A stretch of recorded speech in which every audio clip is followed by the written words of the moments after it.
Estamos en el programa 37. 37. No me equivoqué. 37. Carlos. Vamos a hablar sobre las condiciones un poco legales, incluyendo un poco lo que sería específicamente aquí el estado de Jalisco, con nuestra compañera Rubí Beltrán. Sí. Rubí Beltrán. Y pues nos acompañan las personas que, bueno, yo conozco, ustedes ya conocen, todos conocemos, Aníbal y Flavio.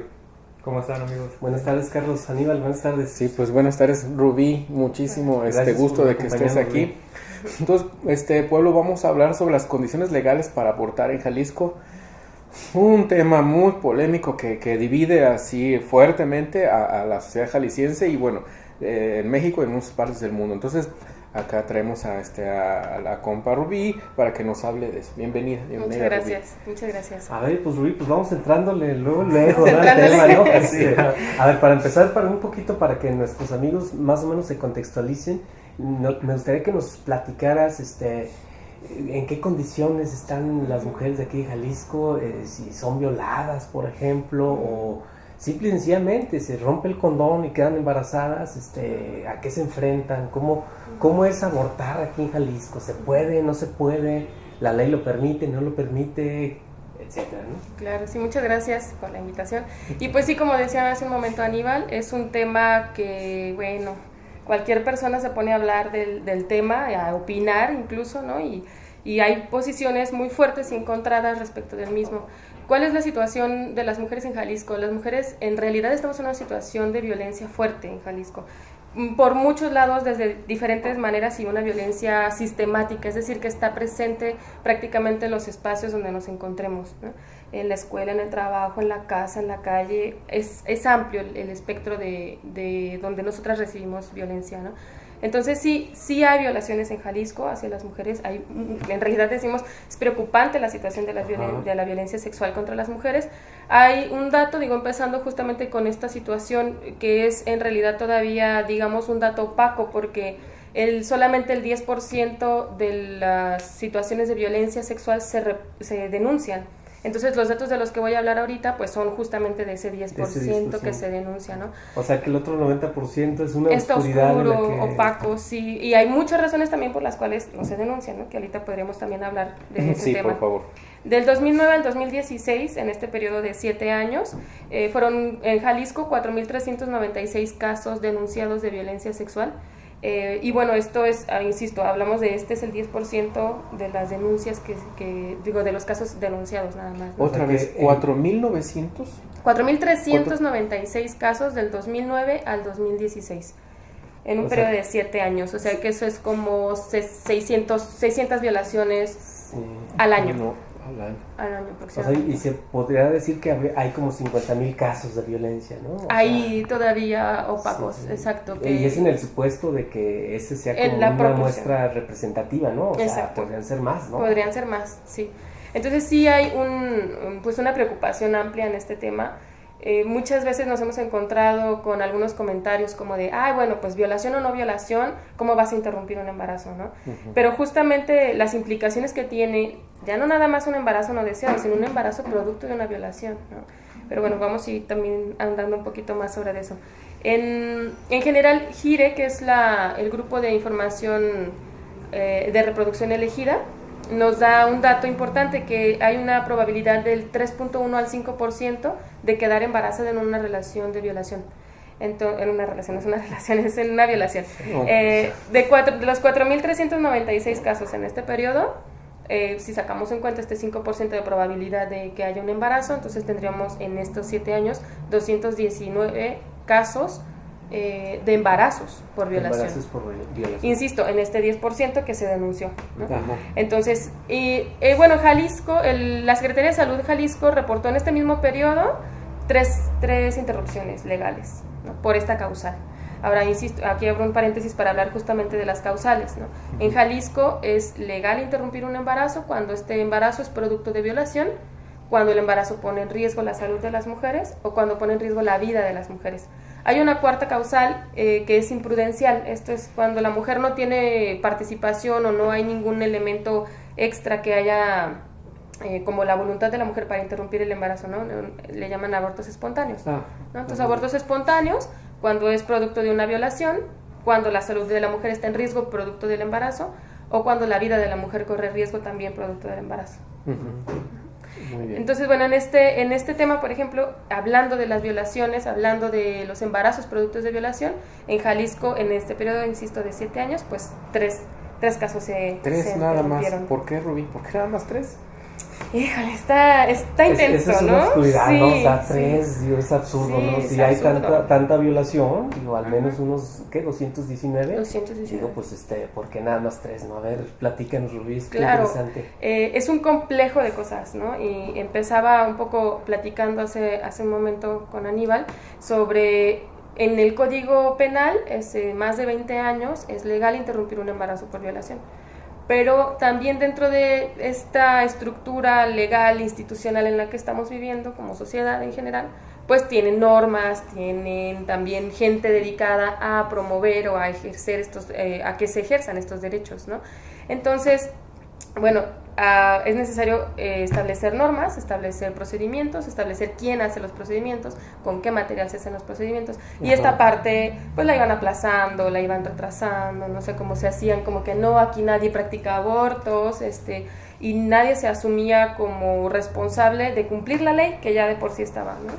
Entonces sí, es un poco ese tema, pero Sospechoso es eso, sospechoso, muy sospechoso, pero en realidad ya no pueden no verlo, ¿no? O sea, ahora ha llegado un momento, gracias pues porque ese momento ha llegado, en el que ya no pueden no verlo, ¿no? O sea, la Ley General de Víctimas, a través también de en apoyo pues con la norma 046, que es la norma que regula el tema de la violencia familiar y sexual. Entonces, estos dos instrumentos han ayudado a que se vaya cosiendo bien el caminito por donde tienen que ir las cosas. Al momento de hoy, hay una unidad de atención a víctimas de violencia cerca ya del Soquipan. Muy bien. Entonces ahí, por ejemplo, las mujeres pueden ir cuando han sido violadas y productos de violación han tenido un embarazo, y ahí les deben de atender, ¿no? O en el Soquipan o en cualquier otro hospital público. Rubí, quiero preguntarte algo.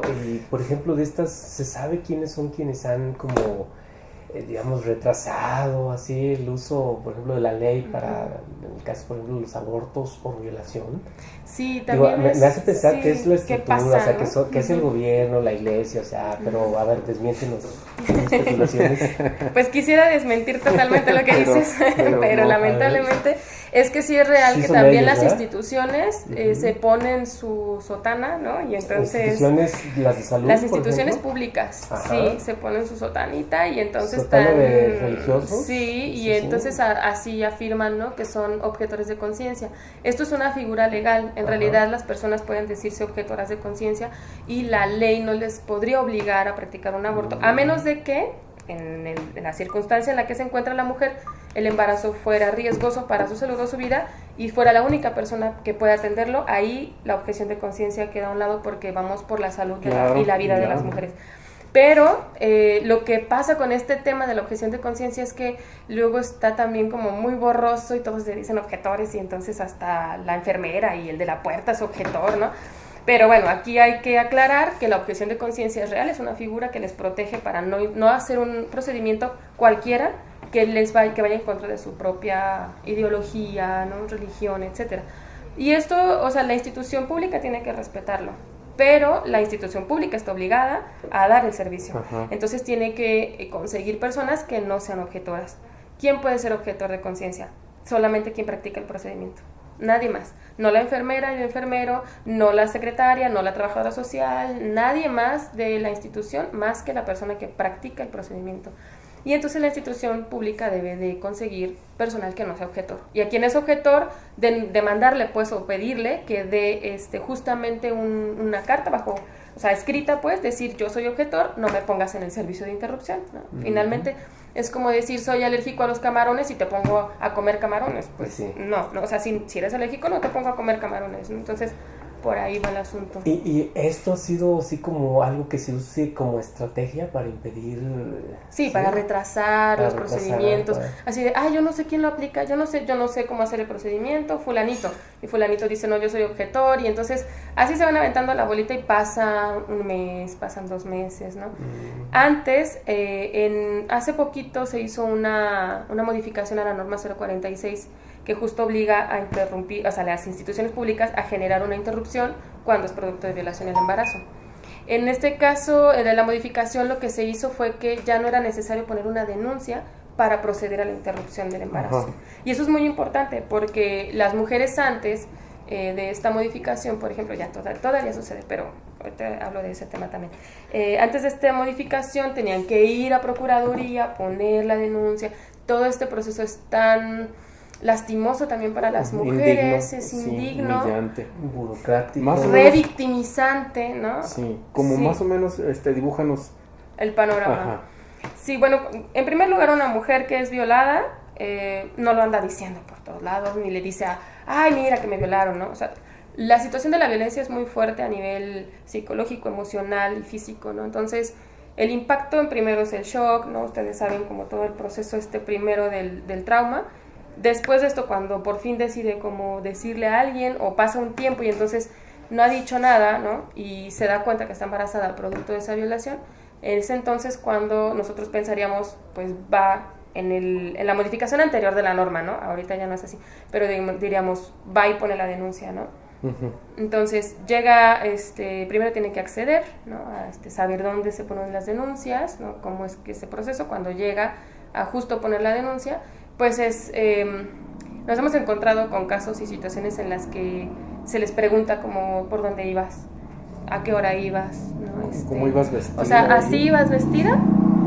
¿No te iba acompañando nadie más? O sea, ibas sola, ¿no? Entonces, como este tipo de cosas que de hecho ya lo hemos oído muchas veces, pero y nosotros decimos, ay, por supuesto que ya no pasa, sí pasa. Y pasa justamente en estas instituciones que se supone nos tienen que ayudar, ¿no? Recibir, estar sensibilizadas.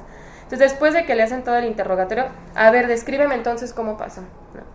Y le describen a una persona y luego pasan con otra y describen otra vez, y pasan con el médico y describen otra vez, y así, ¿no? Entonces, les hacen, por ejemplo, es necesario tener peritaje psicológico, peritaje médico, y les dan la cita en un mes para el peritaje médico, en 2 meses o mes y medio para peritaje psicológico, ¿no?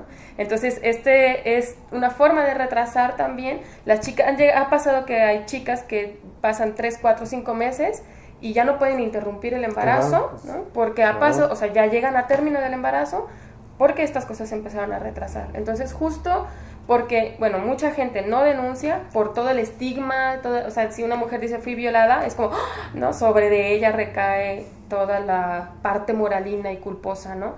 Pero además de eso, bueno, que por eso las mujeres no dicen que son violadas, además de eso, cuando llegan a justamente acceder a decir, bueno, voy y denuncio, se encuentran con esto, ¿no? Tan hostil, tan violento en sí mismo también. Entonces las mujeres prefieren como no seguir el proceso, detener, no pararse en ese espacio, ¿no? Que se supone debería de ser acogido, ¿no? O sea, sí. La mujer debería de ser acogida para poder ayudarle en el proceso de interrupción y de sanación de todo lo otro que pasa. Pues es vergonzoso eso, ¿no? O sea, sí. Y bueno, digo, yo estoy sospechando que es la fiscalía donde sucede todo esto, ¿no? O sea, sí. Se supone que, bueno, con nuestros impuestos, sus salarios, claro, de ellos se arman, etcétera, todo eso. Y bueno, la víctima, pues, me da, digamos, pensar esto que es vista como victimario, ¿no? O sea, sí. Por todo culpable. el proceso, como culpable, o sea, de lo que le pasó. O como culpándola, ¿no? De que, sí, ay, ¿cómo ibas vestida? O digo, pues, claro, ¿de qué se trata? Oye, pues yo soy la víctima.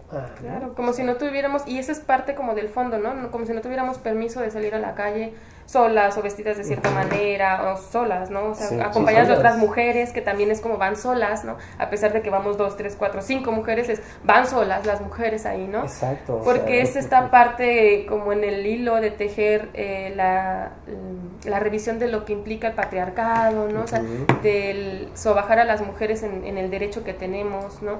O incluso de la propia decisión de ponerme o no ponerme esta blusa, hacer o no hacer, o decidir a dónde voy, ¿no? Sí, oye, Rubí, quería preguntarte, en este punto así muy específico, ¿cuáles son los principales perpetradores de la violación? Esto es interesante. El 60% de los embarazos que son producto de violación son por parte de familiares. Eso es algo impresionante, que lo digo y todavía se me pone la piel chinita, ¿no? O sea, en realidad es algo muy fuerte. porque siempre pensamos como allá afuera, el estereotipo de la persona calle, drogadicta, el Brian, ¿no? La banda que llega y roba mujeres, y entonces... Pero en realidad es que el 60% de los embarazos, de las violaciones que terminan en embarazo, son producto de familiares. No estoy diciendo que eso sea que el 60% de las violaciones son por parte de familiares, no sé si me explico. O sea, solamente de los que son embarazos, productos de violación, el 60% son por parte de familiares, que también nos puede dar un poco equiparar la proporción, ¿no? Sí. Pero sí, pues es el abuelo, el tío, el primo, el papá, ¿no? O sea, es el espacio, misma. La pareja misma, es el espacio... que pudiéramos hablar de mayor vulnerabilidad para las mujeres, ¿no? O sea, ¿cómo es posible que nosotros hablamos de la familia y hay grupos que cuidan a la familia, ¿no? Y que en este sentido de solamente heterosexuales y etcétera, bueno, ahí es donde están sucediendo las violaciones a las mujeres, ¿no? Y es muy, muy importante también este tema, saber cómo desde dónde generar un perfil que no existe todavía de quiénes son estos perpetradores de las violaciones hacia las mujeres. Estaría bastante interesante que la Fiscalía se pusiera a hacer su chamba, ¿no? Para generar un perfil así y poder empezar a alertar sobre cuáles son las condiciones, la relación afectiva o no que se tiene con la persona, porque luego se disfraza a veces niñas de 8, 10 años, 14 años embarazadas por sus tíos, primos, ¿no? Y entonces dice, bueno, era el primo, tuvimos un caso de una niña, acompañamos un caso de una niña de 13 años, que su primo de 25 años llegó a vivir a su casa, ¿no? Fue así como de le dieron asilo, bueno, y entonces él empezó como a jugar con ella, a cotorrear con ella, enamorarla, ¿no? Y entonces... sí hubo relaciones sexuales que no se puede hablar de consensuadas, ¿no? O sea, por la diferencia de edad, la niña siempre se ha considerado desde la Estrategia Nacional para la Prevención del Embarazo en la Adolescencia, se considera que las menores de 15 años, de 17 años para abajo, va a ser considerada una violación, porque hay, bueno, ciertas condiciones en esta Estrategia Nacional para que las niñas puedan acceder a una interrupción, cuando estamos hablando que es una diferencia de 12 años, sí. ¿no? O sea, un chavo de 25 años, un joven adulto de 25 años con una niña de 13 años. Y además esta condición de vulnerabilidad de familiar, ¿no? Así es. Y nos encontramos pues que en Secretaría de Salud era como de, ay, pero como que ella quería, como que estaba enamorada. Entonces como, wow, entonces, o sea, esta idea del amor justifica toda la otra parte que queda invisibilizada, que la niña va, o sea, quieren que tenga un hijo de su primo con esas condiciones, o sea, no, o sea, estamos todavía mal, nos falta. Es que habría que considerar que, bueno, la violación es una violencia, ¿no? Es violencia. O sea, es una violencia brutal, claro. ¿no? O sea, y no tiene que ser desgarradora, ¿sabes? Porque luego ese es el problema. También conocimos otro caso en el que una chava pues iba siempre a la misma parada del camión, obviamente a tomar su ruta para su trabajo, y era una chava así menudita, ¿no? Chaparrita, chiquita, y había una barda que no era muy alta la barda, pero pues estaba como detrás, ¿no? Entonces ella esperando el camión, un tipo la agarra, la levanta, la pasa de la barda, y en realidad solamente hubo como una penetración y se fue, ¿no? Y entonces ella se quedó como, ¿qué pasó? ¿No? De repente no supo qué hacer, se fue al trabajo, llegó al trabajo y dijo como, me pasó esto, ¿no? La gente del trabajo fue como, vamos, ¿no? O sea, denunciemos, hagamos, la acompañaron y todo, ya insisto, en el proceso de la denuncia, fue como de... pero pues no te rasgó la ropa, no te rasguñó, no te mordió, no, o sea, en el peritaje ginecológico fue como de, pues sí tuviste relaciones sexuales, pero pues no fue con tu pareja. Entonces, o sea, todavía otra vez encima, ¿no? Nos estamos imaginando que la violencia sexual es esta que rompe, que sangra, ¿no? Sí es real, es real, pero también es real la otra, ¿no? Sí. La otra que es por coacción, la otra que tiene que ver con estas características, ¿no? No, pues qué vergüenza que tener autoridades así, ¿no? Que sí. Ahorita se preocupan más, decíamos hace rato, por el partido de las Chivas contra no sé quién, ¿verdad? Claro, ¿qué es lo que está...? Sí. O sea, ay, no. O sea, yo no sé de dónde viene más violencia, si de las autoridades o de los violadores. A ver, ¿tú qué crees, Rubén? Híjole, qué pregunta tan difícil. Empate, no, pues es que, sí. Híjole, qué vale. Sí, es que en realidad sí hay una... hay una sensación de miedo constante en calle, claro, y ante las autoridades. Eso es real.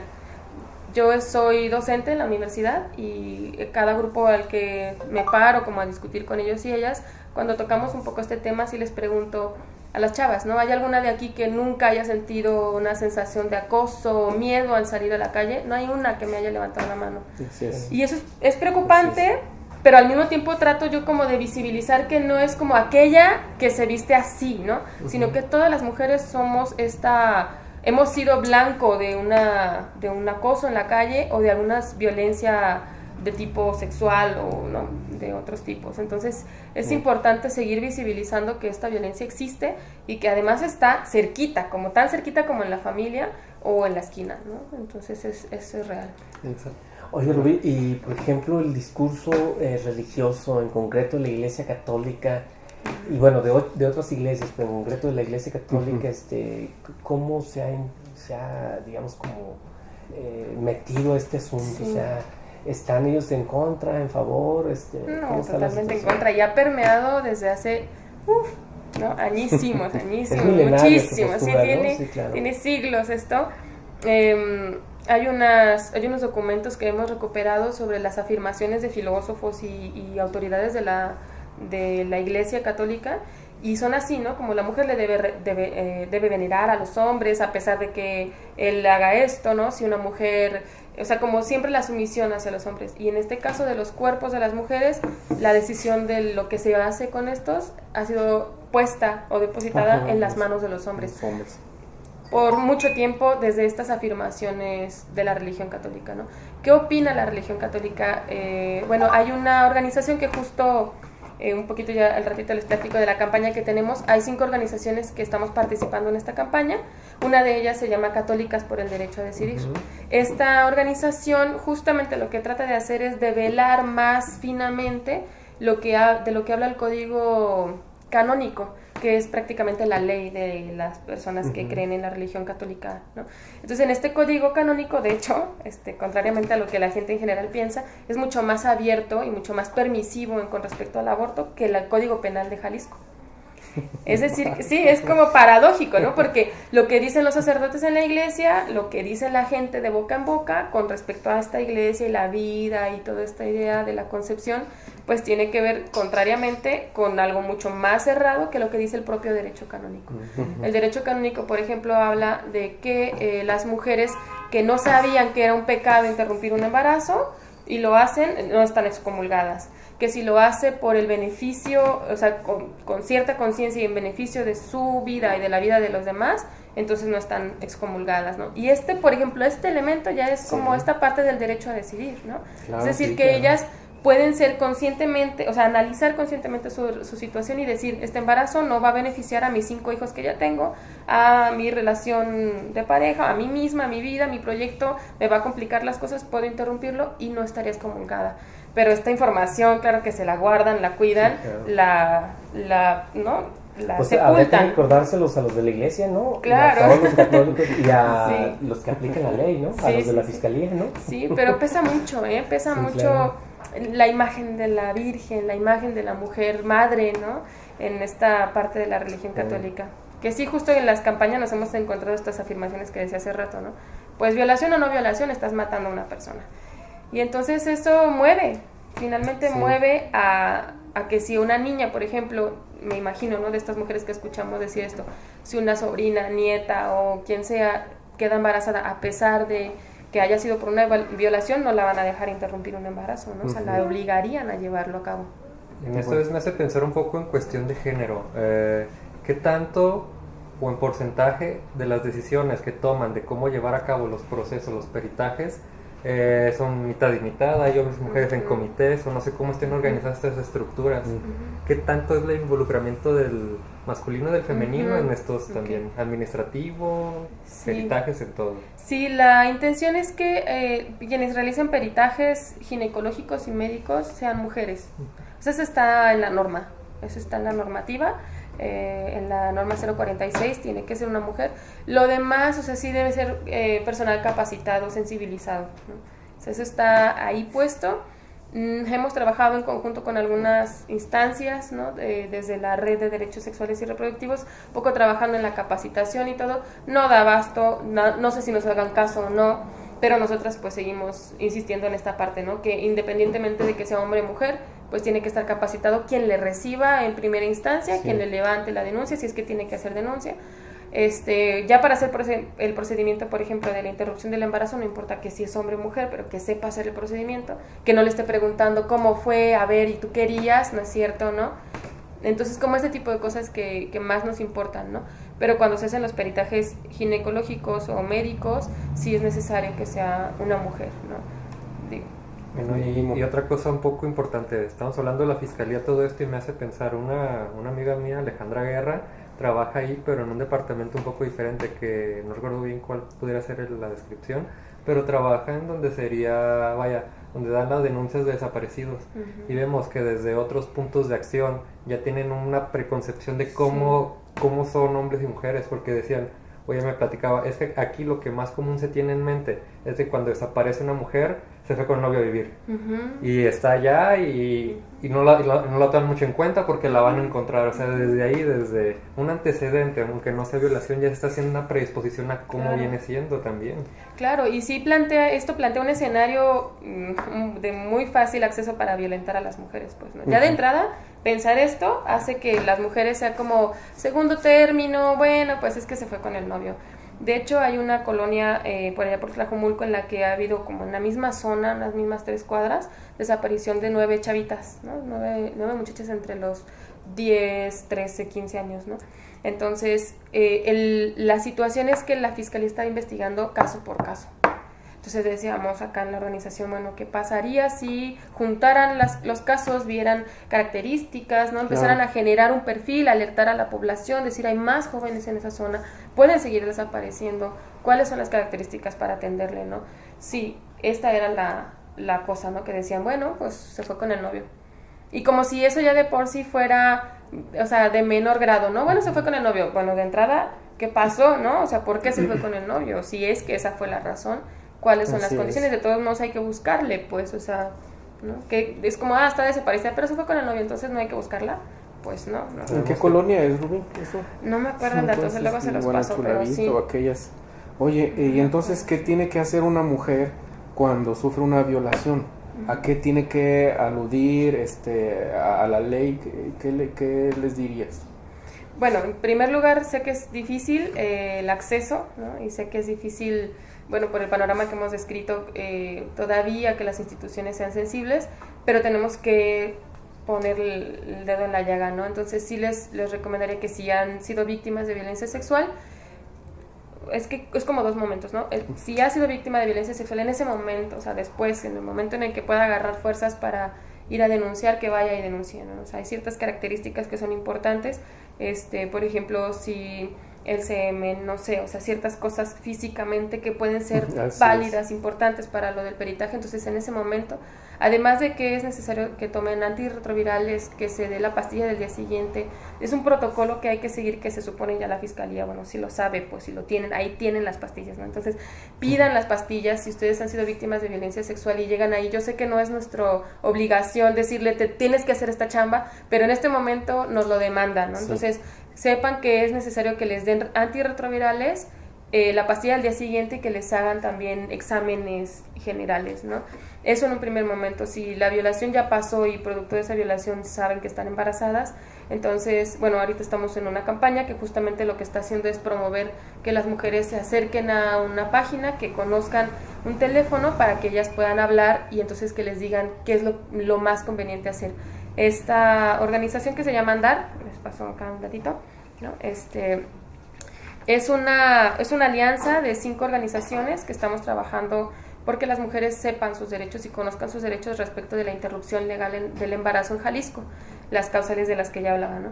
Es el 01800 800 8821. Ahí una mujer que ha sido violada y está embarazada o que su salud corre riesgo por el embarazo pueden marcar y entonces acceder a información importante para poder interrumpir el embarazo. Quiero mencionar las 5 organizaciones que estamos ahí. Sí, adelante. Somos, bueno, ya lo decía hace rato, ¿no? Católicas por el Derecho a Decidir, ¿no? Equidad de Género, Ciudadanía, Trabajo y Familia, el Grupo de Información en Reproducción Elegida, que es GIRE, y Paz México y Population Council. Entonces estas 5 organizaciones han generado una alianza. Esta alianza se llama Andar. Y bueno, es justamente lo que estamos tratando de hacer, ¿no? Acercar a las mujeres información.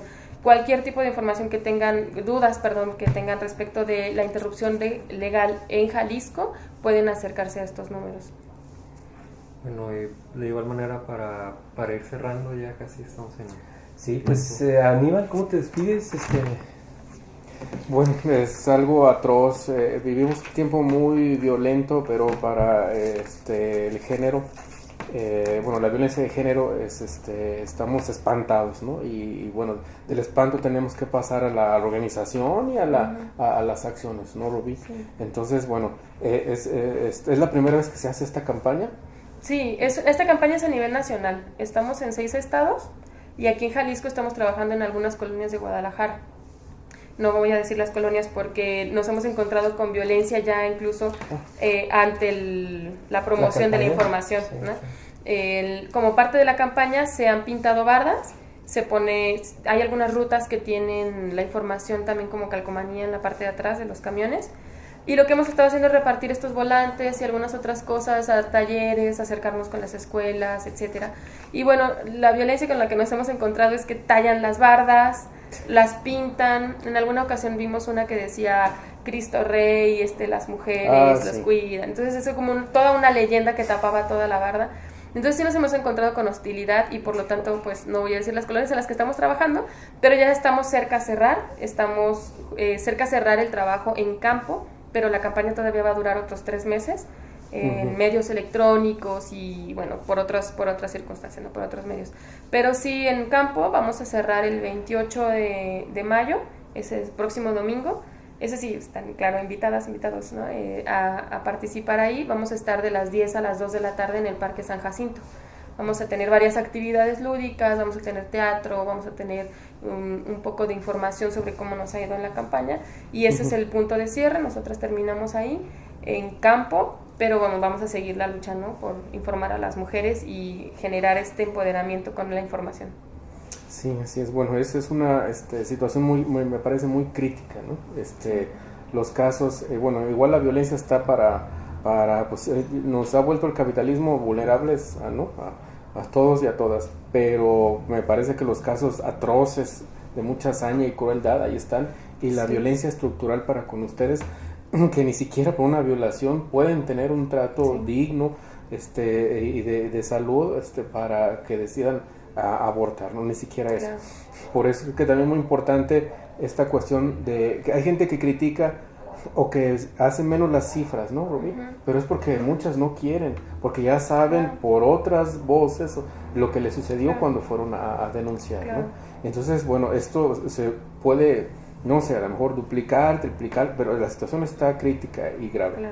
Y entonces, bueno, yo quisiera que, de mi parte, decir que bueno que vienes, nos da mucho gusto que estés aquí, que adelante con la campaña. Y bueno, que también hay algo que quisiera preguntarte, ¿cómo puede una mujer ir viendo estos síntomas, algunas señales, digamos, ¿no? De que una relación las va a llevar o el sujeto o el tipo puede llegar a violarlas, ¿no? Sí, hay señales en las que nos podemos dar cuenta. Quiero poner el dedo también en el tema del amor romántico, ¿no? Creo que por ahí podríamos empezar a que las mujeres leamos, investiguemos, platiquemos respecto de esta idea del amor romántico que nos pone en riesgo. De entrada, esta idea como de nos debemos a nuestra pareja, ¿no?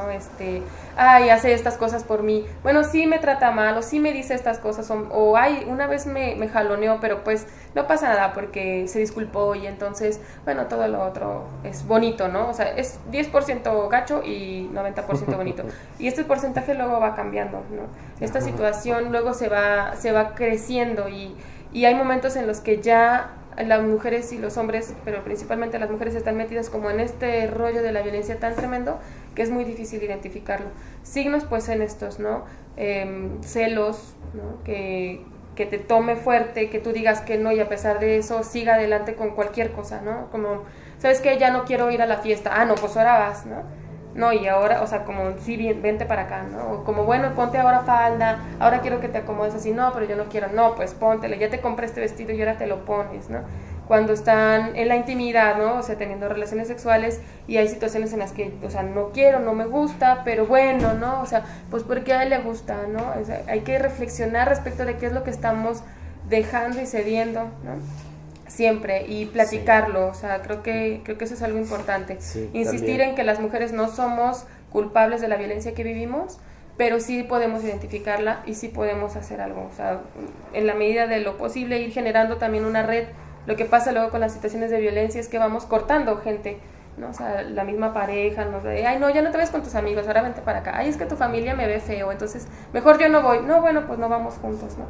Entonces como de ya no vamos, y entonces esto empieza a pasar, empieza a cortar redes y luego nos sentimos solas.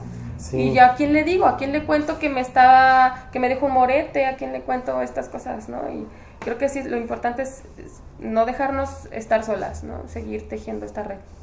Ni aisladas, ¿verdad? Bueno, La verdad. Pues bueno, amigos, miren, a Rubí, muchas gracias. Muchas Gracias por gracias. venir aquí a ilustrarnos un poquito sobre estas cuestiones. Y pues bueno, yo me quedo con la oscuridad aquella de los funcionarios, ¿no? O sea, que Sí. creo yo que ellos son una parte muy importante y tienen una responsabilidad directa de la condición así de Sí. violencia extrema Sí. de las mujeres, ¿no? Porque ellos, en vez de hacer su chamba, Sí. lo que hacen es contribuir con esta violencia, ¿no? Entonces, Claro. es lamentable, triste que las instituciones públicas estén llenas de corruptos, de rateros, de insensibles, sensibles, claro. y gente ahora preocupada por el partido de las Chivas y, Claro. y bueno, digamos como negligentes, ¿no? A tratar como de contribuir a que esto cambie, ¿no? O sea, eso es, Claro. me parece que eso es lo más grave, ¿no? De la situación, Sí. ¿no? Y bueno, en ese sentido, creo yo que, pues sí, o sea, tendríamos que estar pensando en hacer otras cosas, ¿no? O sea, si ya la confianza no está en estas estructuras que son las que se supone que deberían como de colaborar en nuestra seguridad, en nuestra salud, y no lo hacen, pues bueno, yo pienso que como sociedad tenemos que estar pensando en hacer otras cosas, Claro. ¿no? O sea, tal vez, o sea, la alternativa esa de las cooperativas de la salud, ¿no? Que en otras ocasiones lo hemos comentado, que podría ser algo que bien podría como anclarse, ¿no? Pero nosotros como sociedad tendríamos que empezar tal vez por ahí, ¿no? Sí. Carlos. Y pues bueno, más que nada mi invitación es al involucramiento, no sé, de nosotros como género masculino, que sabemos que sí tenemos diferencias tanto biológicas, un poco incluso hasta mentales por la misma bioquímica con las mujeres, pero esto no nos justifica a no comprender este tipo de asuntos, delitos. No hay justificación para el género masculino. No hay nada que digamos, bueno, esto nunca va a pasar, no lo puedo entender, es algo normal, es algo, no hay justificación. Pues un problema para de nada. ellas, ¿no? Ajá. Ellas lo provocan, ¿no? Sí, no. Y de igual manera agradecerte por acompañarnos en este programa y por ilustrarnos, como bien nos Muchas decías. gracias, muchas gracias. Sí, insistir en eso, ¿no? Les toca otra parte del asunto, ¿no? A Sí. nosotras ahí estamos haciendo Sí. la lucha, visibilizando, trabajando también en el empoderamiento de las mujeres, pero sí a los hombres les toca no violar, ¿no? O Por sea, ejemplo, por bueno, ejemplo. de alguien que vea que su amigo, compañero ya está haciendo algo como eso, pues opóngase, Claro. cuestiónelo, Hable. sí, algo así, Sí, ¿no? no. Que no deje así como pasar eso como de nada, así, ¿no? Porque creo que muchos hombres hemos visto cómo el novio o el amigo o el compañero trata o hace algún insulto llamado así como a piropo, etcétera, y creo que está bien nuestra tarea oponernos a eso, ¿no? Como a los Claro. micromachismos, Claro. pero al gran machismo patriarcal, el capitalismo también, Rubí. También hay que O sea, darle. arriba y Sí. abajo, ¿no? Hay Hay que que ubicar ir hasta tejiendo. la música que escuchamos, Sí. analizar ya, todo pues, eso. Sí, claro. Pues hay muchas cosas pendientes, pero ahí vamos trabajando. Muy bien, pues gracias, Rubí. Con eso Gracias. Estamos haciendo algo, ¿no? Muchas O sea, gracias. Sí, claro, ahí ya. vamos trabajando. Bueno, amigos, así nos despedimos. Acuérdense que ahí viene el aniversario de Oscuridades. Vamos a hacer un gran Sí, fiestón. 25 Invitada, de... Rubí, Gracias. a todos los que vienen aquí los estamos invitando Muchas a que gracias. vengan. Va a haber por ahí Tamales, todo. Sí. Bueno, no hemos escuchado eso, pero a ver si nos La organizamos. botana al menos. Vale, pues así llegamos al fin, amigos, y estén pendientes de lo que estamos haciendo. Escríbanos, propónganos y pues nos vemos para la próxima. Hasta luego, pueblo. Nos vemos. Get up,